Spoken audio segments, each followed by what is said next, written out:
The internet is a worldwide game changer connecting us all closer forevermore, and whilst it might sound like one massive network, the reality is that many places in the world, funnily enough, such as entire countries, rely on very small singular cables to connect them to the World Wide Web.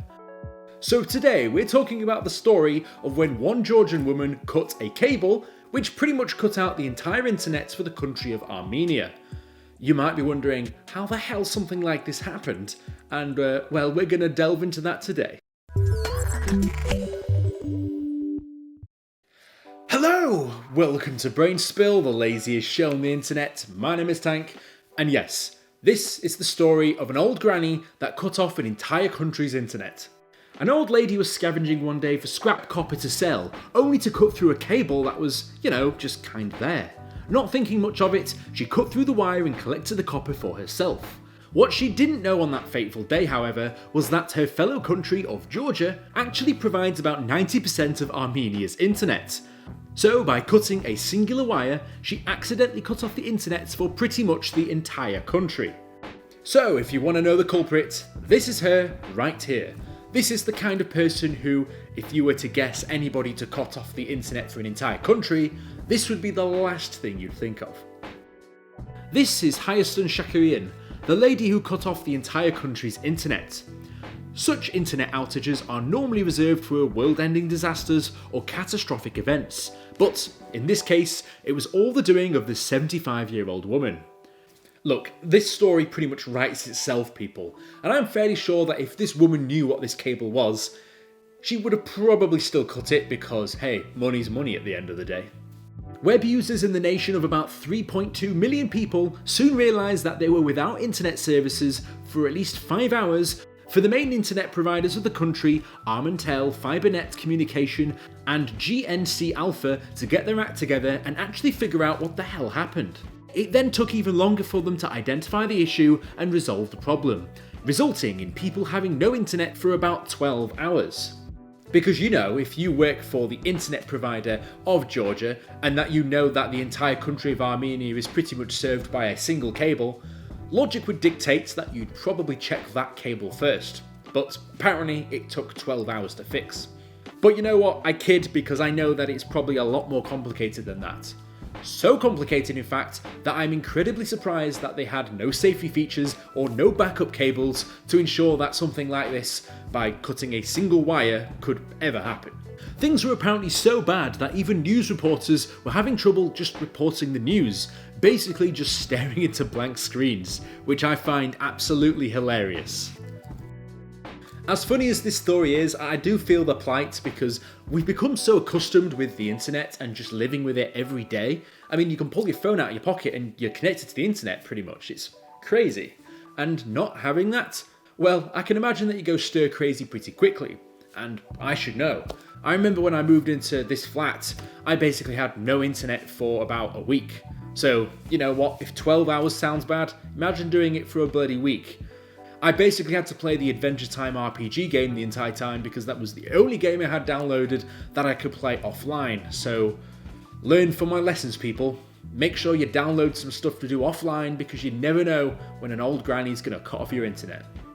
However, this wasn't just Armenia that were affected by this. This also resulted in some outages in areas of Azerbaijan and Georgia itself, due to the fact that the line connects Georgia and Bulgaria before crossing the Black Sea to the Georgian port of Poti, where it later forks into Azerbaijan and Armenia, which just goes to show why you should have backups and extra cables, maybe if something like this was to happen in the near future. Dubbed the Spade Hacker by local media, the woman was investigated on suspicion of damaging property, which in Georgia can lead to a prison sentence of up to 3 years if she was charged and convicted. Although I don't think in reality anything actually happened, she was probably just given a slap on the wrist and told not to cut random cables in the ground anymore, but there we are. A spokesman for Georgia's Interior Ministry said that the woman was temporarily released on account of her old age, but could face more questioning. I mean, it's not like they would ever actually put cuffs on her and throw her in prison. I mean, she's 75 years old for crying out loud.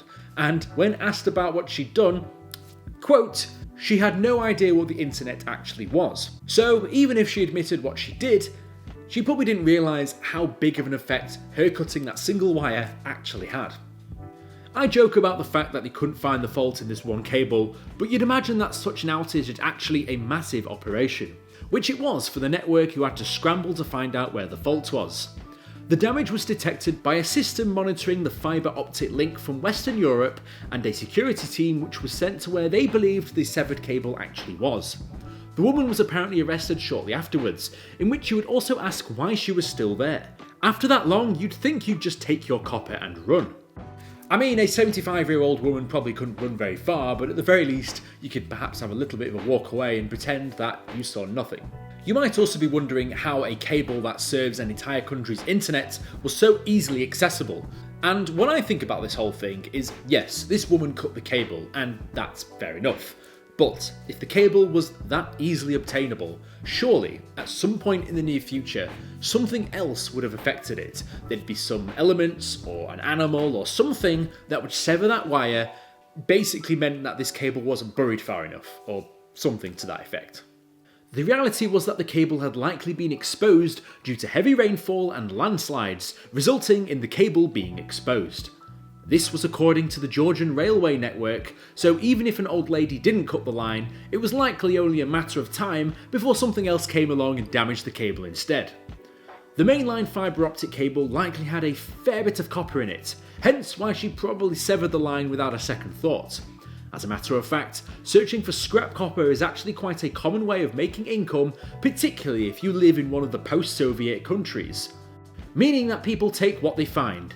Some people have even got as far as digging up and unearthing hundreds of meters of cable by using tractors at former nuclear sites.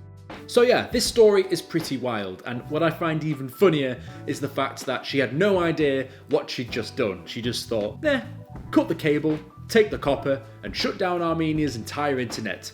Brilliant job. They say that money doesn't grow on trees, but maybe it's been left in the ground from times gone past. So I don't honestly blame people for doing this. If they can make good money by doing it, then why the hell not? However, they just need to make sure that A, these cables aren't live, and B, that they aren't currently in use for something else. Particularly if that one cable serves the entire internet of Armenia, so maybe check these things before you start digging away. If you guys liked that video, here's another one just like it. I'll see you guys in the next video. Fantastic.